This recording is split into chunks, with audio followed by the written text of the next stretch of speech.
Hello दोस्तों, नमस्कार। स्वागत है आप सभी का आपके अपने यूट्यूब चैनल में। दोस्तों आज 8 मई है और आज से फिर से आपके एमटीएस के एग्ज़ाम शुरू हो चुके हैं। फर्स्ट शिफ्ट का पहला एग्ज़ाम समाप्त हो गया है। उम्मीद करते हैं सभी का एग्ज़ाम अच्छा गया हो। फर्स्ट शिफ्ट के सारे रियल क्वेश्चन आ चुके हैं मेरे पास। सभी रियल क्वेश्चन करवाऊंगा, तो वीडियो को एंड तक पूरा देखिएगा। और साथ में जिस भी दोस्त ने इस वीडियो को अभी तक लाइक नहीं किया है, तो जितने भी मेरे प्यारे दोस्त वीडियो देख रहे हो, एक साथ लाइक के बटन को दबा दो और वीडियो को ज़रूर शेयर करो। और दोस्तों आपको बता दूं, एमटीएस का रोज़ाना एग्ज़ाम एनालिसिस आप पूरा ज़रूर देखा कीजिए। इसके लिए आपको चैनल को सब्सक्राइब करके बेल आइकन बस ऑन करना है। इससे आपको रोज़ाना एनालिसिस सबसे पहले मिल जाएगा। बहुत सारे क्वेश्चन रिपीट हो रहे हैं, तो जिनका भी आगे एग्ज़ाम बाकी है, आपसे रिक्वेस्ट है कि आप पूरा वीडियो ज़रूर देखिए। पहला क्वेश्चन आपसे पूछा गया था, ये क्वेश्चन आपको प्रैक्टिस सेट में बार बार मैंने करवाया भी है। रानी की वाव किस नदी के किनारे पर है, ये पूछा गया था। तो इसका आंसर होगा सरस्वती नदी के किनारे। तो सरस्वती नदी जिन्होंने भी किया था उन सभी का आंसर राइट था। अगला क्वेश्चन आया था, ये वाला भी हमने प्रैक्टिस सेट में पढ़ा था बार बार, कि जनगणना कितने वर्ष के अंतराल पर की जाती है। हमारे देश में जनगणना 10 वर्ष के अंतराल पे होती है। यहाँ पे 10 वर्ष आपका राइट आंसर होगा। सबसे पहले हुई थी 1872 में, और नियमित रूप से सबसे पहले हुई थी 1881 में, और स्वतंत्र भारत में सबसे पहले कब हुई थी, तब आप कहोगे 1951 में। ठीक है, और आखिरी बार कब हुई है, 2011 में। ये सारे जो क्वेश्चन है ना, वो मैंने आपको कल ही बताए थे जनगणना वाले टॉपिक में। और जिन्होंने भी हमारी प्लेलिस्ट की वीडियोस चेकआउट नहीं की हैं, लगभग 100 से ज़्यादा वीडियो मैंने आपके लिए बनाई है। एमटीएस की प्लेलिस्ट आपको मिल जाएगी। जिनका भी आगे एग्ज़ाम है, आपसे रिक्वेस्ट है सारी वीडियो देखकर जाइए। वहाँ से हर शिफ्ट में आपके 8 से 10 क्वेश्चन डिट्टो पूछे जा रहे हैं। अगला क्वेश्चन फिर से 2011 जनगणना से बना कि 2011 की जनगणना के अनुसार कौन सा धर्म की जनसंख्या दूसरे नंबर पे है। 2011 का जनगणना हमने प्रैक्टिस सेट में पूरा कंप्लीट किया है। एक भी क्वेश्चन जनगणना वाला उससे बाहर नहीं आ रहा है। ज़रूर चेकआउट कीजिएगा प्लेलिस्ट की सभी वीडियो। 2011 की जनगणना के अनुसार जो सबसे ज़्यादा जो धर्म की जनसंख्या है, वो तो आपको पता होगा हिंदू धर्म की है। पर हमसे पूछा था 2 नंबर पे, तो 2 नंबर पे है मुस्लिम धर्म। तो मुस्लिम धर्म आपका राइट आंसर होगा। अगला क्वेश्चन आया था, बीसीसीआई की स्थापना कब हुई। अब दोस्तों वर्तमान में जो चेयरमैन है ना बीसीसीआई के, वो तो रोजर बिनी है। उनसे पहले सौरव गांगुली थे। सचिव जैसा हैं।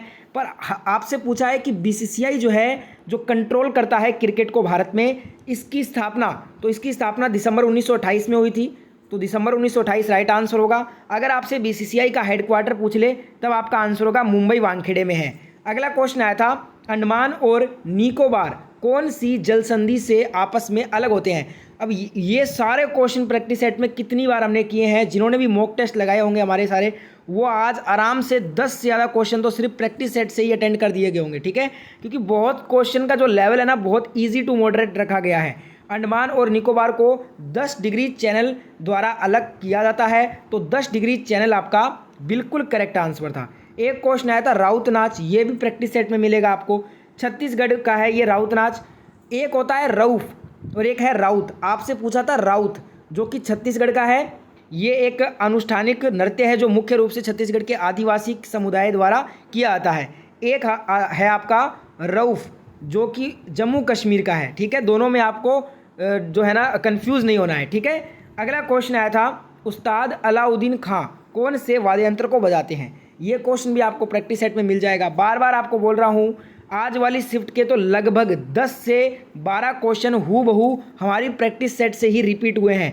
आप एक बार ज़रूर चेकआउट कीजिए। अगर आपका आगे एग्जाम है तो प्लेलिस्ट का लिंक आपको ऐड करवा दूंगा मैं डिस्क्रिप्शन में, चेकआउट कर लीजिएगा। उस्ताद अलाउद्दीन खां जो है, ये सरोद वादक से संबंधित हैं और इनको 21वें राजीव गांधी राष्ट्रीय सद्भावना पुरस्कार से भी सम्मानित किया जा चुका है।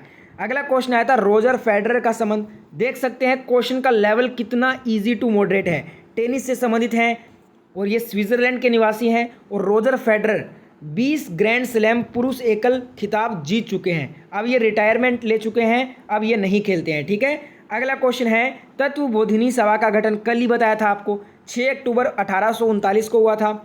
तत्वबोधिनी सभा की स्थापना कलकत्ता में ब्रह्म समाज के एक अलग दल के रूप में की गई, जो हिंदू और भारतीय समाज दोनों में सुधार के लिए समर्पित एक संगठन है। ठीक है, एक क्वेश्चन आया था, 18वीं शताब्दी में राजा स्वाई जय सिंह ने अपनी राजधानी कहाँ बनाई थी। तो जयपुर को बनाई थी।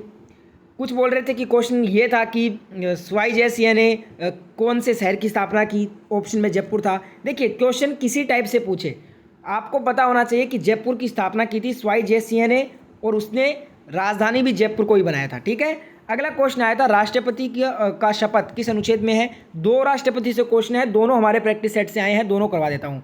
राष्ट्रपति का शपथ जो है वो अनुच्छेद 60 में है, तो इसका तो आंसर होगा अनुच्छेद 60। 52 में क्या है, भारत के लिए एक राष्ट्रपति होगा। कार्यपालिका प्रधान 53 में है, निर्वाचन 54 में है, कार्यकाल 56 में है। ये सभी राष्ट्रपति की बात हो रही है। दोबारा नियुक्ति 57 में है, योग्यता 58 में। ठीक है, एक और क्वेश्चन स्टूडेंट ने बताया मुझे कि राष्ट्रपति को वोट कौन नहीं देता, यानी कि राष्ट्रपति की जो चुनाव की प्रक्रिया होती है उसमें कौन हिस्सा नहीं ले सकता। तो इस टाइप से कुछ क्वेश्चन था, तो ऑप्शन नहीं है मेरे पास। कौन कौन भाग ले सकते हैं वो देख लेते हैं। राष्ट्रपति का जो निर्वाचन की प्रक्रिया होती है वो अनुच्छेद 55 में है।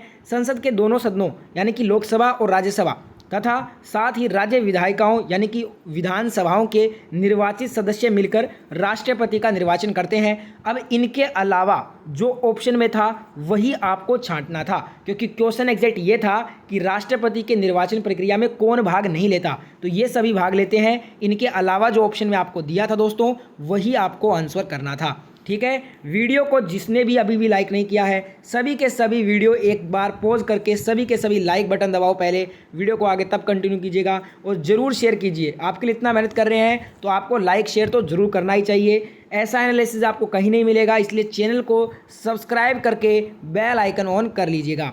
एक क्वेश्चन आया था I2U2 का पहले नाम क्या था, इस टाइप से कुछ क्वेश्चन होगा। तो वेस्ट एशियन क्वाड था इसका पहले नाम, तो वेस्ट एशियन क्वाड आपका आंसर होगा। इसको डिटेल में देखते हैं। I2U2 4 देशों भारत, इजराइल, संयुक्त अरब अमीरात और संयुक्त राज्य अमेरिका द्वारा गठित एक नया समूह है। इसे आर्थिक सहयोग के लिए अंतर्राष्ट्रीय मंच international forum for economic corporation का नाम दिया गया है। ठीक है, अगला क्वेश्चन आया था केंद्रक और कोशिका झिल्ली के बीच के द्रव्य को क्या कहा जाता है। तो कोशिका द्रव्य तथा केंद्रक दोनों को मिलाकर जीव द्रव्य कहते हैं। तो जीव द्रव्य आपका ऑप्शन में था, वही राइट आंसर होगा। एक क्वेश्चन आया था संविधान में कितनी भाषाएं हैं, कल ही आपको बताया था। ये सारे क्वेश्चन प्रैक्टिस सेट में मिल जाएंगे। प्लेलिस्ट का लिंक मैं डलवा रहा हूँ डिस्क्रिप्शन में, जाके जरूर देखिएगा। जिनका भी एग्जाम है वो प्लेलिस्ट मिस मत कीजिएगा। 22 भाषाएं हैं और मूल रूप से 14 भाषाएं थी। जब संविधान बना था तब 14 भाषाएं थी और ये हमें 8वीं अनुसूची में मिलती हैं। अगला क्वेश्चन आया था नवरोज किससे संबंधित है। तो ये पारसी नववर्ष है, इसको डिटेल में आपको मैं बताता हूँ। नवरोज फेस्टिवल कहाँ मनाया जाता है। तो देखिए नौरोज या नवरोज ईरानी नववर्ष का नाम है, जिसे फारसी नया साल भी कहा जाता है और मुख्यतः ईरानियों द्वारा दुनिया भर में मनाया जाता है। यह मूलतः प्रकृति प्रेम का उत्सव होता है। ठीक है, और नवरोज ये किससे संबंधित है। तो ये पारसी नववर्ष से संबंधित, ध्यान रखिएगा। क्वेश्चन बताइएगा ऐसे पूछा था या फिर ऐसे पूछा था, एक बार आप स्पष्टीकरण कीजिएगा। एक क्वेश्चन आया था गरीबी रेखा को निर्धारित करने के लिए कौन सा संगठन सर्वेक्षण करता है। तो इसका नाम है NSSO यानी कि राष्ट्रीय नमूना सर्वेक्षण कार्यालय। ठीक है, बताइएगा ऑप्शन में दिया था क्या ये। अगला क्वेश्चन आया था नवंबर 2022 में भारतीय क्रिकेट टीम के कोच किसे बनाया गया है। तो सबको मालूम है राहुल द्रविड़ को बनाया गया है। 2022 का जो T20 वर्ल्ड कप खेला गया है ऑस्ट्रेलिया में, उसमें भी कोचिंग की भूमिका इन्होंने ही निभाई थी और वर्तमान में भी राहुल द्रविड़ ही कोच हैं। अगला क्वेश्चन आया था गेहूं के लिए सर्वोत्तम मिट्टी कौन सी है। तो इसके लिए दोमट या बलुई मिट्टी या फिर बलुई भारी चिकनी मिट्टी बोल सकते हैं। बाकी आप बताइएगा विकल्प किस टाइप से इसमें दिया गया था। एक क्वेश्चन 1835 की अंग्रेजी शिक्षा किस पद्धति पर आधारित थी, ये भी पूछा गया था। ऑप्शन में उच्च शिक्षण दिया गया था, तो उच्च शिक्षण आपका करेक्ट होगा। या फिर क्वेश्चन ऐसे था कि 1835 की अंग्रेजी शिक्षा की पद्धति की आधार क्या थी। तो मेकाले के मिंटस ने 1835 की अंग्रेजी शिक्षा अधिनियम के लिए आधार उसको बनाया था। बाकी स्टूडेंट बोल रहा था कि ऑप्शन में उच्च शिक्षण दिया था। बताइएगा आप एक बार, लास्ट में कुछ क्वेश्चन स्पष्ट नहीं मिले हैं तो आप स्पष्टीकरण दीजिएगा। एक बताइएगा दोस्तों, ये वाला क्वेश्चन आया था क्या, लावणी नृत्य किस राज्य से संबंधित। सबको मालूम होगा, बार बार हमने किया है, महाराष्ट्र से संबंधित है। ये वाला क्वेश्चन बताइएगा आया था क्या। एक क्वेश्चन यहाँ पे स्टूडेंट ने भेजा कि प्रधानमंत्री राष्ट्रीय शिक्षुता मेला में कितने जिलों ने भाग लिया। तो ये 12 दिसंबर को 25 राज्यों के 197 जिलों ने इसमें आयोजन किया गया। तो 197 जिले आपका अगर ऑप्शन में था तो करेक्ट हो जाएगा। एक यहाँ पे बंगाल का विभाजन का अधिकारीकरण भी पूछा गया था। तो 19 जुलाई 1905 को तत्कालीन वायसराय लॉर्ड कर्जन ने बंगाल विभाजन की घोषणा की थी और 16 अक्टूबर 1905 को लागू भी किया गया। हालांकि 1911 में लॉर्ड हॉर्डिंग ने इसे वापस ले लिया था। आप बताइएगा इनमें से क्या आपके विकल्प में था। ये वाले क्वेश्चन जो लास्ट में करवा रहा हूँ, बार बार बोल रहा हूँ, थोड़े से स्पष्ट नहीं मिले हैं। अगला क्वेश्चन, ह्वेनसांग किस पल्लव राजा के दरबार में गया था। तो देखिए ह्वेनसांग बहुत सारे वंश के दरबार में था। हमसे पूछा है पल्लव राजा, तो पल्लव वंशीय ये शासक नरसिम्हा वर्मन प्रथम के दरबार में था, तो हमारा आंसर होगा नरसिम्हा वर्मन प्रथम। और एक स्टूडेंट बोल रहा था कि क्वेश्चन था कि वेहेनस्वांग किसके दरबार में गया था। अगर वेहेनस्वांग आया है तो ये दोस्तों आपको बता दूं, वेहेनस्वांग चीनी तीर्थयात्री प्रामाणिक बौद्ध लिपियों को हासिल करने के उद्देश्य से हर्षवर्धन के शासनकाल के दौरान भारत आए थे। राजा हर्षवर्धन पुष्यभूति वंश के सबसे प्रसिद्ध और लोकप्रिय राजाओं में से एक थे।